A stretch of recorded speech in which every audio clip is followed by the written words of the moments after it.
Bonjour, Soumiane Amenksous, sociologue, article paru dans le site d'information le 360 du 5 août 2022, suite au discours royal du 30 juillet 2022. Quand les femmes accèdent pleinement à leurs droits, elles ne portent aucun préjudice aux hommes. Voilà le titre donc qui est extrait du discours royal. Yo, yo, yo, yo, yo, yo, yo, yo, yo, une bonne nouvelle qui atténue la morosité de la pandémie, la sécheresse, la guerre en Ukraine. C'est une vague d'espoir.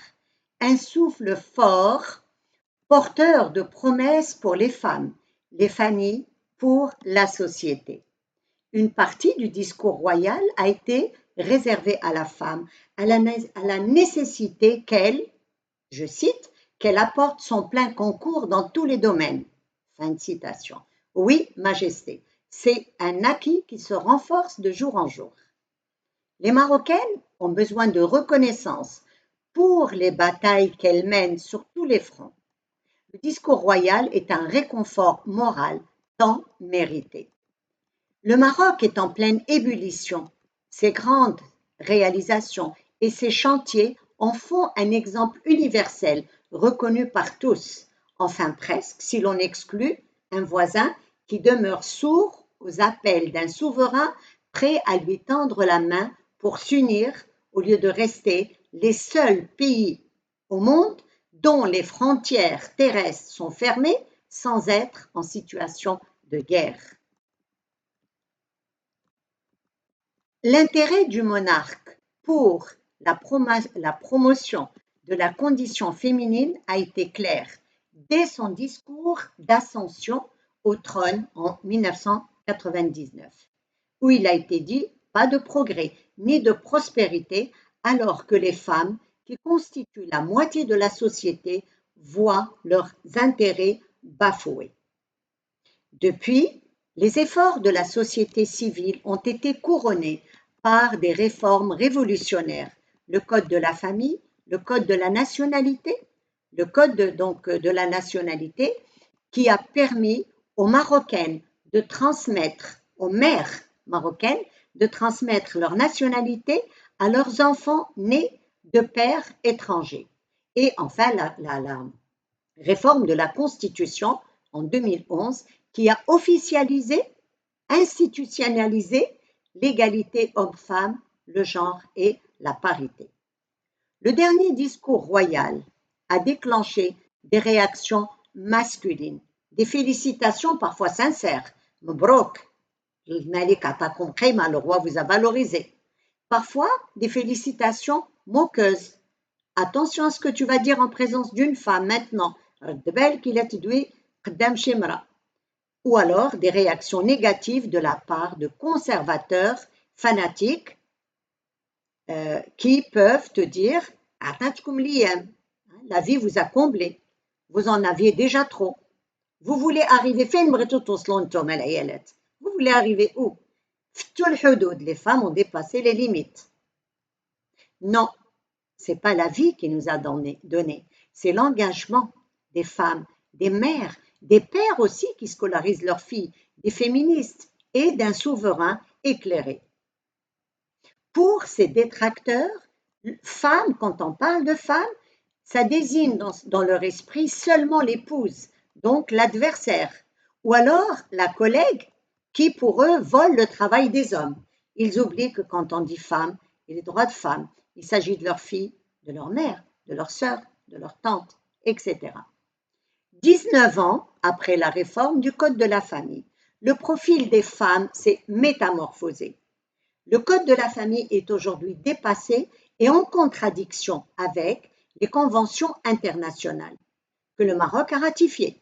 Il y a plusieurs appels pour une nouvelle réforme de la part d'activistes politiques et d'activistes sociaux.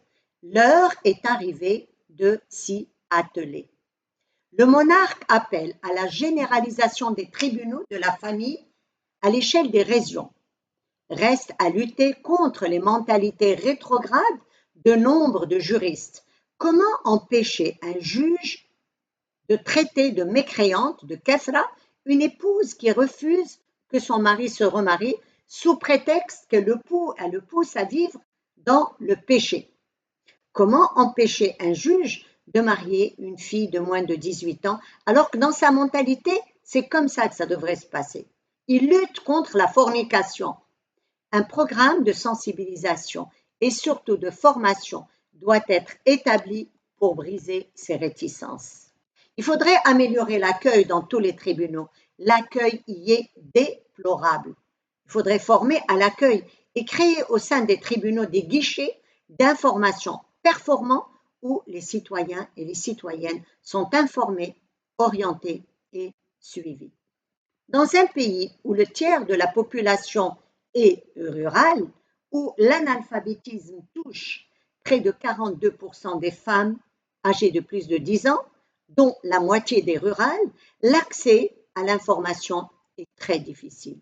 Ces femmes ne peuvent acquérir leurs droits si elles les ignorent.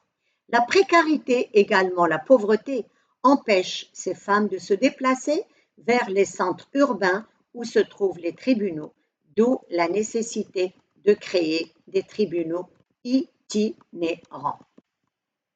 Il est primordial d'aider les femmes dans leur démarche. Les procédures judiciaires sont compliquées, elles traînent longtemps, la lenteur administrative et la corruption. Les femmes disposent rarement de documents officiels qui sont toujours conservés par les hommes, même à Zouej, le livret d'état civil. Donc, des milliers d'affaires n'arrivent pas aux tribunaux ou sont abandonnées en cours de route, faute de connaissances, de moyens et souvent de confiance en la justice. La parité doit faire l'objet d'une campagne de sensibilisation et passer par l'école pour lutter contre les blocages des mentalités. Les élèves doivent être sensibilisés à l'égalité homme-femme, à ses raisons, ses répercussions sur le pays. La campagne devrait toucher les réseaux sociaux qui font partie désormais du système éducatif, qu'on le veuille ou non. L'intoxication est énorme dans ces réseaux sociaux, véhiculés par des vidéos d'ignards qui exploitent un discours pseudo-religieux pour maintenir l'obscurantisme. Des discours qui sapent les efforts de l'État et des associations en toute impunité. Le discours royal a inauguré une nouvelle ère d'espoir. J'espère que les femmes obtiendront le droit de témoigner, puisque la femme n'a pas le droit de témoigner, et je vous envoie un article, mon article publié sur le 360, intitulé « Témoignage des femmes, une humiliation pour toutes les Marocaines ».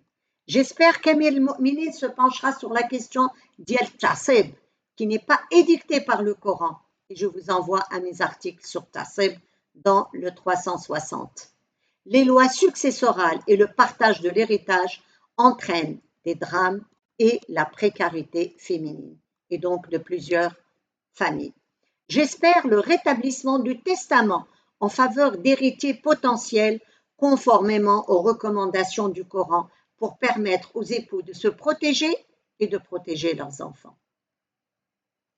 J'espère que les mères obtiendront la tutelle avec la garde de leurs enfants. La tutelle, jusqu'à présent, n'appartient qu'au père. J'espère que les mères qui ont la garde de leurs enfants pourront se marier sans que le père n'ait le droit de récupérer l'enfant ou les enfants lorsque celui-ci atteint l'âge de 7 ans, ce qui est un drame pour de jeunes femmes privées de remariage. Un enfant de 7 ans serait-il mieux avec sa belle-mère qu'avec sa propre mère? J'espère. Aujourd'hui, le climat est favorable aux réformes. J'espère un dialogue serein, respectueux, sans tabou. Je vous remercie.